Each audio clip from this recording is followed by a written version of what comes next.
በመጀመሪያ ወንድም መሐመድ አልዓሩሲ ከአዲስ አበባ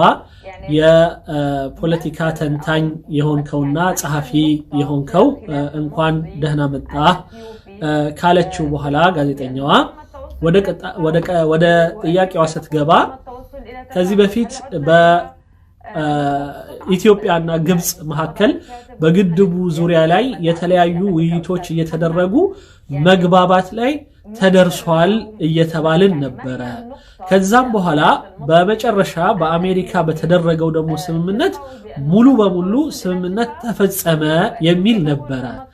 አሁን ግን በዚህ መካከል ምንም አይነት ውጤት ላይ ሳንደርስ ወደ ዜሮ እየተመለሰን ነው ወይ የሚል ነው ጥያቄው። እርግጥ ነው እንደዛ የሚሆን ይመስላል። ግን ቅድሚያ መጀመሪያ ሰላምታ ልስጥሽና እንዲሁም አብሮሽ ላሉት ጓደኞችሽ ወይም ደግሞ እንግዶችሽ ጭምር ካለ በኋላ በዚህ ዙሪያ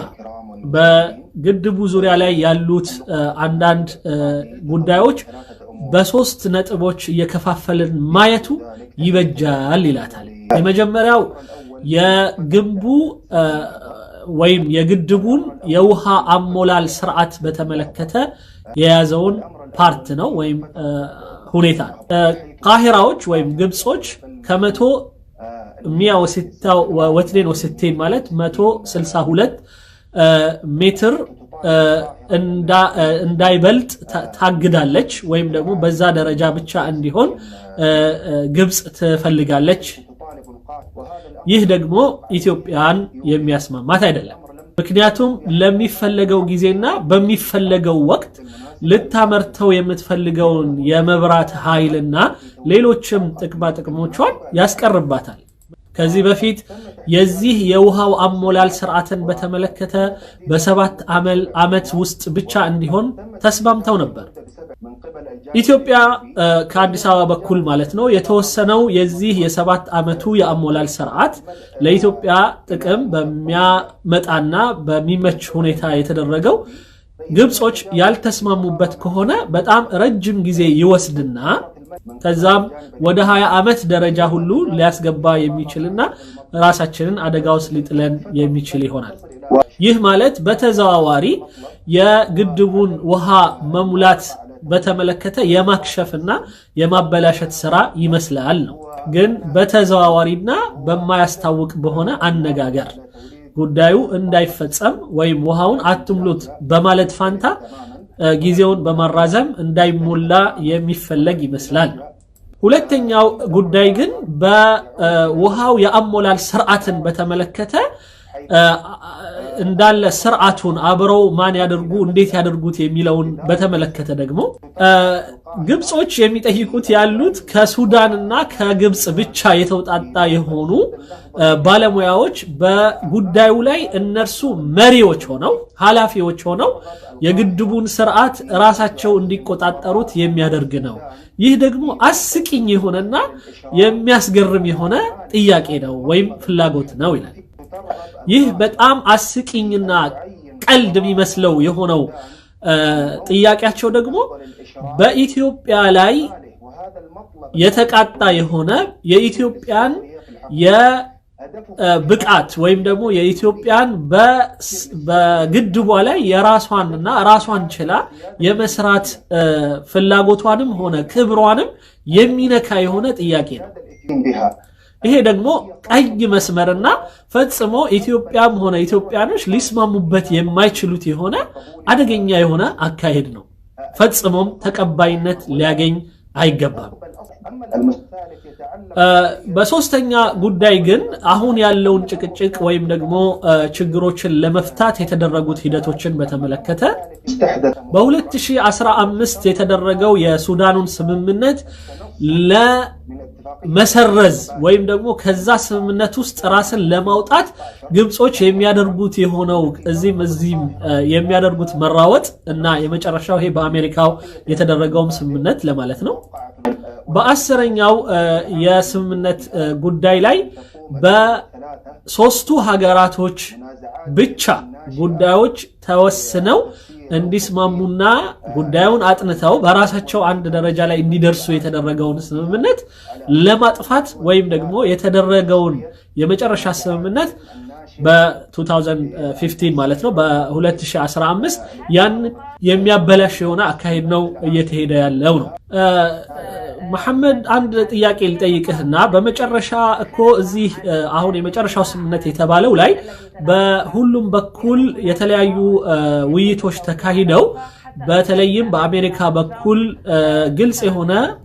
መግለጫዎች ወጥቶ ነበር ስምምነት ላይ ተደርሷል እንዲሁም ደግሞ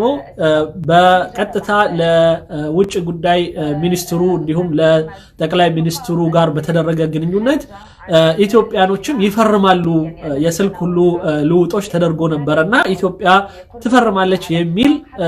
ነገር ነበርና ምን ተፈጥሮ ነው ያ ነገር ያልተፈጸመው ነው በመሰረቱ የአሜሪካውም የዚህ የመጨረሻው ውይይቶች በአጠቃላይ ጥሩ የሆነ መንፈስ አልነበራቸውም እናም ጥሩ የሆነና ለሁሉም ጥቅም የሚያስመጣ የሆነ አካሄድ አልነበራቸውም በመጨረሻም የደረሱበት የሆነውም እና ወደ መጨረሻ የወሰኑትም ነገር በስራትን ይዞ የመጣ መልካም ነገር አልነበረም እኛ እንደምናቀው ኢትዮጵያ በአሁኑ ሰዓት ከተለያዩ አንግሎች በዚህ ጉዳይ ላይ የተለያዩ ጫናዎችን ያስተናገደች ነው ያለችው ይህም አብዛኛው የመጫን ሂደቶች የሚካሄድባት እርሷ ወይም ኢትዮጵያ እንደ ሀገር የራሷ መሬት ላይ የራሷ ውሃ ላይ የምትፈልገውንና የፈለገችውን አድርጋ የመጠቀም መብቷንና የማደግ መብቷን የሚገድቡ አካሄዶች ናቸው ይህም በመጨረሻም በመጀመሪያም በነበረው የኢትዮጵያ አቋም በኢትዮጵያ ባላት የዚህ የውሃ አጠቃቀም ልታገኘው የሚገባውን ጥቅሞችን በሙሉ የሚነካባት ይሆንና በራሷ ላይ ጉዳትን ሊያመጣ የሚችሉ ነገሮችን ፈጽሞ የምትቀበልበት አንጀት የላትም የምትቀበልበት ምንም አይነት አቋም ላይ አይደለችም ስለዚህ ምንም የሚደረገው ነገር በሙሉ ይህንን ጫና ሁሉ ተሸክማ ልታልፈው የሚገባ ነው የሚሆነው ነው ኢትዮጵያ የመጨረሻው ስምምነት ላይ አልፈርምም ሳይሆን ያለችው ወይም አለመፈረሟ ልትፈርምም የማትችልበት ዋናው ምክንያት በጉዳዩ ላይ ተገቢ የሆነ ጥናት እንዲሰራበትና በዛም የአፈራረሙ ስርዓት ላይ የሚሆን ወይም ደግሞ በሚፈረመው ጉዳይ ላይ በቂ የሆነ ጉዳዩን ከስር መሰረቱ ያጠኑ የሆነና በደንብ ጉዳዩን የሚያቁ የሆኑ ባለሙያዎች ተጠንቶ የቀረበ ሰነድ አይደለም እናም ለዚህ ነው መፈረም የማይቻለው የሆነው ነው ምንም እንኳን የተለያየው ሚዲያ በተለይም የግብፁ ሚዲያ ይህንን ነገር ለሚዲያ ፍጆታ በተለያየ መልኩ ቢያቀርቡትም የኢትዮጵያ አቋም ግን በግብፁ እና በኢትዮጵያ በሚደረጉት ስምምነቶች ላይ የኢትዮጵያ ክብር በማይነካ መልኩ እንደዚሁም ጥቅሞቿን በሙሉ በማይነካ መልኩ በጥራት ጉዳዮች ተሰርተው እንዴት ይቀርባሉና ከዛም እንዴት ሆነን በጥሩ ሁላችንን በሚያስደስት መልኩ ፍርርሙ ይካሄዳል የሚል ነው እያለ ነው ያለው ግን ያው ጋዜጠኛዋ በጊዜ ምክንያት አቋርጣዋለች በአጠቃላይ እንግዲህ የዛሬው ሐሳብ ይሄን ይመስላል የአሜሪካኑ ስምምነት በአሜሪካ ላይ የተደረገው አጠቃላይ ሂደትን በተመለከተ በጣም ጥድፊያ የተሞላበት በጣም ብዙ አንዳንድ ያልታዩ ነገሮችን የነበረበት ስለነበረ ከዚህ በፊት በተሰራው ቪዲዮ ላይ ሌላ አሸርቅ ከሚባለው ቴሌቪዥን ጋር በተደረገው ውይይት ወንድሜ መሐመድ አልዓሩሲ የፖለቲካ ተንታኙና ጸሐፊው ለነዛም ጋዜጠኞች እንዳሳወቃቸው